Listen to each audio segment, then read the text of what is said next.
Sports, love it or hate it, it's a part of our civilization. And the first question I've gotten from a lot of people when I've offered to play BasketBoss with them is, do I need to care about basketball in order to enjoy this game? And for context of this review and addressing the athletic elephant in the room, no, none whatsoever. This is a game about acquiring the strongest team possible by the end of the round, doing better than other players and getting the points for doing so, and is all about managing the aging of your players and the different positions that they have. Fundamentally, it's no different than figuring out how many paladins and warlocks you want to go up against an elder dragon of some sort, except in this case, the Elder Dragon is the basketball cup of this season, and your paladins and warlocks are point guards and forward positions.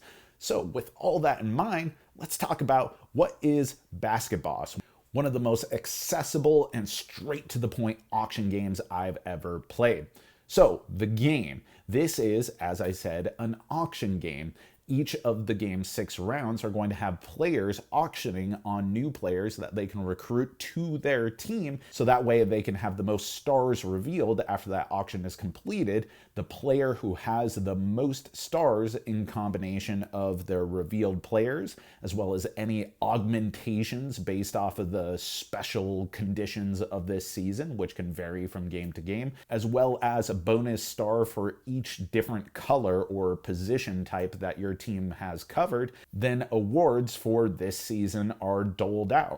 After that, in reverse order of the weakest team going forward, players get to take a special power of an assistant, from a referee who's helping you out, to the physical therapist, to a coach trainer who is going to help you out with their bonus power during the following round. And then the round finishes up with 2 things. One, you're going to get some more money, which you can use to purchase new players who are going to be recruited to your team, but the money that you earn is based off of the little money tokens that are revealed on players, which is an important consideration as you're deciding who to acquire as part of an auction. And then 2, the central gimmick, the most pizzazz thing of this game, the thing that everyone gets so excited with, the ooh and ah, this is so cool, of BasketBoss, which is where all of your players who are on cards, not the default players on your boards, age up by 1 season, sliding 1 position forward, revealing their new current stars that will be there for this coming season. And this is the entire ebb and flow of this game, is recruiting players and being cognizant of what their career trajectory is going to be. Some players start out really strong and then kind of peter out. Some players are more consistent throughout the entire game, and some players are starting weak but have absolute killer end of their career stats. And a lot of those special powers that either the assistants or even the season conditions provide modify how you manipulate the players and their careers. And then after everything's said and done with the 6th round, you do 1 final age up, and the current star count among your team, plus the awards of all the trophies you've earned along the way, are your final points, and that is BasketBoss. So now we should actually talk about, what are the things that I love about this game, because let me tell you, I love a lot about this game. And the most surprising thing, the one that I wasn't sure I was going to like the most, because you can already kind of tell that I like the systems in the game, is I was a bit trepidatious about the art style for this game. It has this kind of polygonal early PlayStation 1 look that, when I was looking at it online, I was like, I don't know, that kind of looks a bit hokey. And in practice, in play, it's so vibrant and unique and interesting. So I think there's a certain cohesion there in having this polygonal presentation. Also, I really love the auctioning in this game. It's immediate, it's visceral, it's a game with very straightforward auctioning where you just have to outbid the previous bid or pass, and you go in a circular order among players, and you just do that for each new recruit that is on the table. But there are subtle ways of manipulating that, because you know what other players are kind of lacking on their team, because their team is face-up information.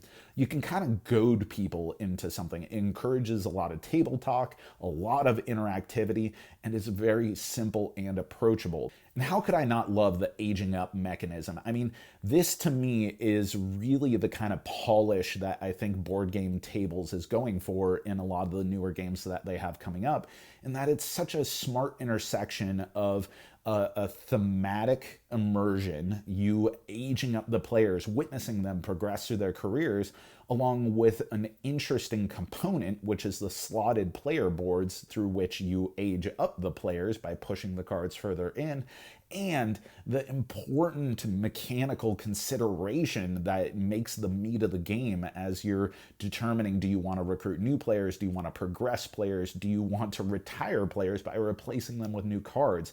It does so much with so little, and as far as central conceits of a game, it's hard to do better than that. A couple of other things that are particularly noteworthy about this game.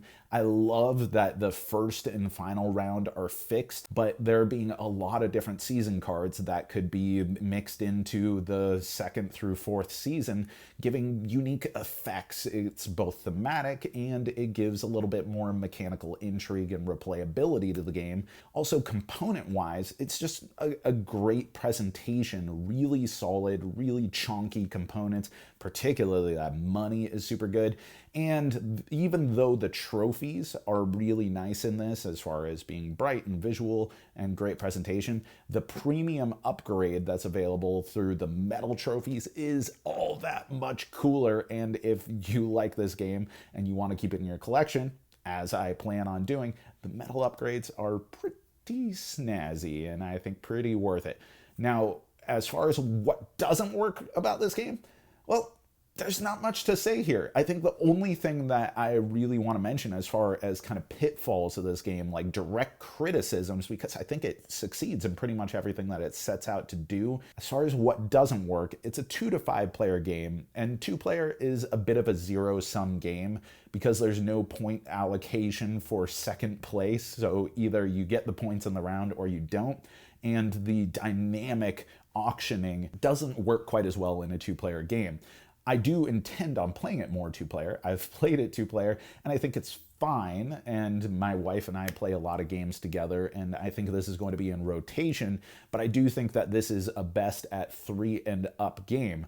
From there, it scales beautifully, but 2-player is just merely an okay version of what is otherwise a fantastic game. And that's pretty much all the criticism. So my final thoughts are, BasketBoss is banging. This is a fantastic release, and when I was looking at the new games coming up from Board Game Tables that I was expecting to fall in love with, BasketBoss was one of the ones I was more hesitant about because of the auctioning and some of that polygonal presentation and the theme, and you know what? I absolutely love it. If you like auction games, if you like tight games, if you like great production and presentation in a game, or you like basketball, then this is kind of a no-brainer. And that's our review. But let me know, what are your favorite games that the theme itself is something that you don't connect with whatsoever, but the game is so good that you love it anyways? And what are some themes that you'd like to see in board games that are not represented very often, like this here, that kind of make you feel like, man, if that theme were there, more people would care about this thing and just see how cool it is. Put it in the comments below.